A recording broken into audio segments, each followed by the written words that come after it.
I'm Jenn Givhan. I am a poet and novelist, and I wanted to talk to you a little bit today about my own experiences in the poetry world and my journey toward publication. Where I grew up in the Imperial Valley, I had no idea that there was a whole contemporary poetry scene. I truly thought that all poets were dead. The Imperial Valley is a small border community in the Southern California desert on the border of Mexicali, primarily Mexican American people, and I had no idea that poetry existed in anything except textbooks. There were no poetry slams, things like that.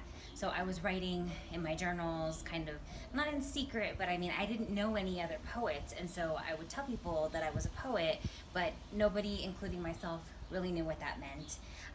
And so I was reading in textbooks people like Robert Frost, Sylvia Plath, Emily Dickinson, and I loved it, and it spoke to my heart. But it didn't really speak to my experiences as a Mexican American Chicana young woman. It wasn't until I went away to college that I was able to come in contact with contemporary poets, Latinx poets. I had the opportunity to hear Sandra Cisneros read at the Santa Ana City Library. And she was reading from her novels as well, but she read a poem from Loose Woman, and oh, it spoke to me. Wachale, ping, ping, ping, I break things. I loved that so much, and I devoured Loose Woman, Woman Hollering Creek, which is short stories. Started reading Ana Castillo, Rosario Castellanos, who is a Mexican poet, and started seeing this whole world opening up for me where I saw myself in the pages, and that was so validating and inspiring. I had a mentor at Cal State Fullerton where I got my bachelor's and my master's degree, and I was able for my master's to write a creative writing thesis. And I wrote a poetry book. And I didn't know anything about MFAs and the poetry world yet at this point, but I at least had a guide, someone who could point me in the direction of contemporary poetry, and started learning the craft of poetry. I was about 20 through 22 at this point. And for my creative writing thesis, I wrote what I thought was a complete book. It was about 80 pages. It was my first book of poetry. And I started trying to get that published, and I would send it out. This was actually 2005, 2007. So this was before Submittable and online submissions, and I would actually print out the whole manuscript and put it into that manila envelope and go to the post office and get it postmarked and everything. And I just sent out my heart, thinking that it would get published right there. And it actually took about 8 years, an MFA, which you definitely do not need, but it is one path that I chose later on. And so much transformation. And I think there might be one poem from the original manuscript that made it into my book that finally was published. I was chosen in 2015 as the winner of the Pleiades Editor's Prize, and my first book, Landscape with Headless Mama, was published in 2016, and I was about 30 years old. So, it was about a 10-year journey from the time that I really started studying poetry with my mentor at Cal State Fullerton until the time that my first book was published. When I earned my master's degree and I had written this first book, I really still didn't have any contacts besides my one mentor. And that program was finished, and so I didn't have anywhere really that I knew to study. I think I had gotten the book Ordinary Genius by Kim Adonisio, which is a great book on craft. I highly recommend. And I was digging through that on my own, but I really didn't know anything about how to submit my poems and things like that. So my mentor turned me toward Poets and Writers online, where you can look up contests and grants and journals that are looking for submissions. And I found an opportunity there for poets like myself, poets on the outskirts, really, poets who, and writers, I think it's for fiction and nonfiction writers as well, who are not in an academic program, are not hooked up with an MFA program, might come from minority backgrounds, as a Latina poet really with no experience in the poetry world. I think I had maybe one publication credit at this time. My poem had won a contest with Cal State Fullerton's literary journal, But other than that, I really didn't know about how to submit and things like that. So I submitted, I started looking into poets and writers, and I found this opportunity. It was the Penn Rosenthal Emerging Voices Fellowship, and I applied for that, and I was awarded the fellowship. And that was really the turning point in my life. And I tell people that, and then there are so many paths toward your own publication journal and towards your own idea of yourself as a poet. But that's what really validated me and turned me from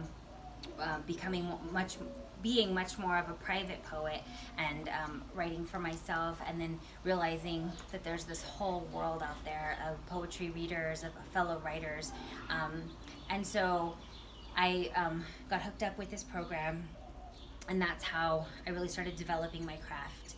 And I highly recommend for all of you to, first of all, find yourself a mentor, whether through a program for Latinas, Latinos, Latinx peoples. There's Canto Mundo, there's Macuandista, there is also the Latinx Writer's Scholarship. I think it's the Latinx Scholarship at the Frost Place. I actually was awarded that as well, and went to New Hampshire to the Frost Place, which is actually where I found out that my book Landscape with Headless Mama had won the prize, and that was amazing, glorious. We were in Robert Frost's barn when I got the email. The fireflies were blinking, and there were the trees in the background that are in so many of Frost's poems, and it felt like a culmination of my childhood dream before I ever even really knew that such a thing was possible. I just knew that I was a poet, and to now be 30 years old and my first book has been awarded a publication prize. So there are so many workshops that you can look into. Poets and Writers Online is a great start. There are also, if you just type in like writers workshops, there's Kundiman for Asian American poets, Kaveh Kanam for African American poets. There's just so many of them, and I would look into that, get hooked up. Writers like myself, I'm Jenn Givhan on Twitter and Facebook, and I'm always looking for mentees who are not hooked into any kind of a program. You can, when you submit your poems and an editor accepts your work and really shows an interest in your work, maybe talk to them, see if you can follow them on social media, and just start looking for ways to build yourself into that community, because it's there. I feel like I found my tribe. Anne Sexton has a poem, Her Kind, and it's like, I have been her kind, and that's how I feel now in the poetry world. It's like I'd always felt like an outsider, and I was a poet, but I didn't really know what that meant, and my friends didn't really know what that meant, and now I'm a poet among poets, and I feel like I found my people. And one other thing I wanted to say to you is that, like I said, it took me almost 10 years from the time that I had really, seriously begun writing until I won that award, and I just never gave up. And people ask me, how do you do it? I have 2 children, and, I teach, I'm an adjunct, and so it's like, how do you do it? How do you write so prolifically? Now I've published 4 books of poetry, and I have 2 novels under contract. One of them will be published this fall, this October. It's Trinity Site, so you can look for that on Amazon from Blackstone Publishing.